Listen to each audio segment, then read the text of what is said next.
Stardust Crusaders, a parte 3 de Jojo é a melhor de todas e eu posso te provar. A parte 3 de Jojo é especial por muitos motivos. A apresentação do protagonista mais famoso, a apresentação de uma nova forma de poder. Mas será que ela é realmente tão boa? Ou é apenas sustentada pela nostalgia? Bom, eu começo dizendo que a parte 3 de Jojo não é só uma parte incrível, como também é a melhor parte de Jojo. Eu tenho muitos motivos para dizer isso, que nem deve caber em um único vídeo. Então vamos começar pelos mais óbvios. A inovação. A parte 3 certamente teve a maior mudança na história de Jojo, com a introdução dos stands. Nem mesmo a mudança de universo na parte 7 foi tão importante e grandiosa quanto a mudança do Ramon para os stands. Até porque, mesmo com o universo mudando, o poder dos personagens continuou o mesmo. A mudança criada na parte 3 literalmente atravessou universos. É algo que se manteve independentemente do rumo que Jojo estava tomando. Mesmo quando Jojo assumiu um tom mais sério, quando a forma de lançamento dos capítulos passou de semanal para mensal, quando Araki acrescentou novos conceitos como a rotação, no caso o spin, nada disso foi capaz de deixar os stands de escanteio. Eles continuaram sendo o artifício de poder mais importante da obra. Aliás, Jojo certamente só teve como chegar em 9 partes por causa dos stands, já que eles são um conceito muito mais aberto ao desenvolvimento do que o Ramon. Então, a parte 3 de Jojo deve ser dita como a mais importante em um contexto geral. Número de episódios. Quando você fala de Stardust Crusaders por aí, é muito comum que alguém venha dizer que essa é uma parte muito grande, que ela é chata, tem muitos inimigos desnecessários, mas eu posso dizer, meu amigo, esse argumento é extremamente burro! Stardust Crusaders ser assustadoramente grande é uma das maiores qualidades dessa parte, porque como nós entramos em um conceito totalmente novo, como os stands, as pessoas precisam entender a dimensão dessa habilidade. Elas precisam entender que um stand pode ser qualquer coisa, desde um espírito bombado cabeludo, que é capaz de parar o tempo, até uma tomada no meio do deserto que magnetiza as vítimas. Você termina de ver Stardust Crusaders tendo total consciência do que são stands. Você não fica com dúvidas. A parte 3 te oferece tudo o que você precisa saber e, de certa forma, nos prepara para o que a gente vai ver nas partes seguintes. Então o fato dela ser gigantesca é uma coisa incrível.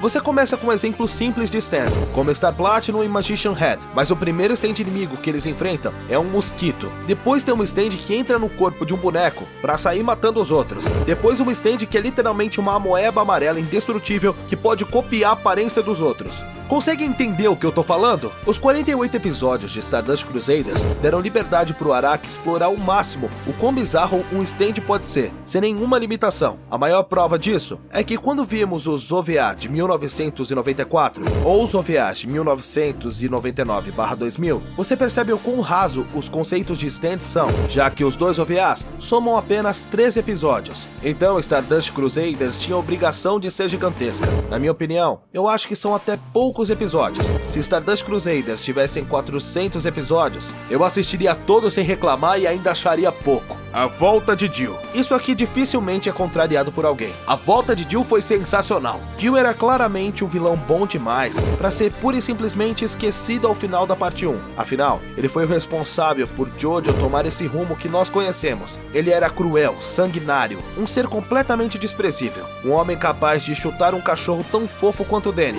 Ele era capaz de fazer qualquer coisa contra a família Joestar. Então não tinha cabimento nenhum ele ficar reservado a apenas uma única parte. A sua volta era muito necessária, mas dessa vez ele voltou um pouco diferente. Não estava apenas consumido pelo desejo de vingança. Ele havia assumido uma postura mais calma, mais introspectiva, apenas orientando seus aliados nas sombras, mas com seus planos muito bem elaborados. Jill sempre foi um bom vilão, e nós tivemos como ver mais da magnitude da sua maldade, além de toda a atmosfera criada em cima do seu stand.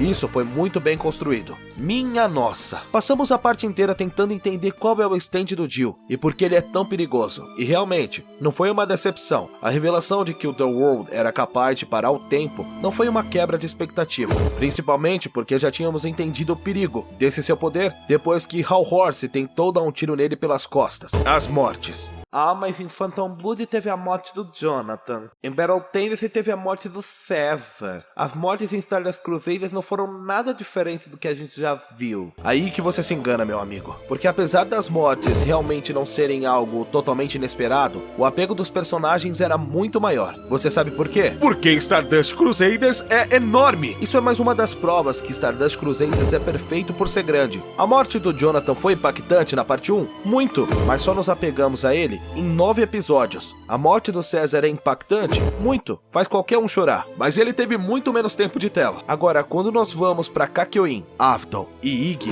nós tivemos dezenas de episódios para nos apegarmos aos personagens. Eu assumo que Iggy muito menos, e mesmo que alguns tenham sido tristemente escanteados, como Avdol, é impossível não se apegar a alguém que se sacrificou para proteger seus aliados tantas vezes, ou alguém que dedicou seus últimos momentos a revelar o segredo do Jill, como Kakyoin. Quanto mais tempo vê os personagens interagindo, mais difícil fica de digerir as suas mortes e, nesse ponto, nenhuma outra parte pode competir com Stardust Crusaders. Na parte 3, nós temos o renascimento de um antigo inimigo, um conceito totalmente inovador, que perdura até os dias de hoje. Mortes impactantes, inúmeros episódios que abordam a profundidade desse novo conceito que foi oferecido, e o fim da luta direta entre a família Joestar e Jill Brando. Por isso, Stardust Crusaders é a melhor parte de JoJo's Bizarre Adventure. Ao final, eu vou deixar um vídeo de como seriam os stands Requiem em Stardust Crusaders, com artes originais do JoJo 99. Na descrição e no comentário fixado você encontra mangás e camisetas de JoJo. Eu agradeço a vocês por estarem comigo até aqui, vocês são massa e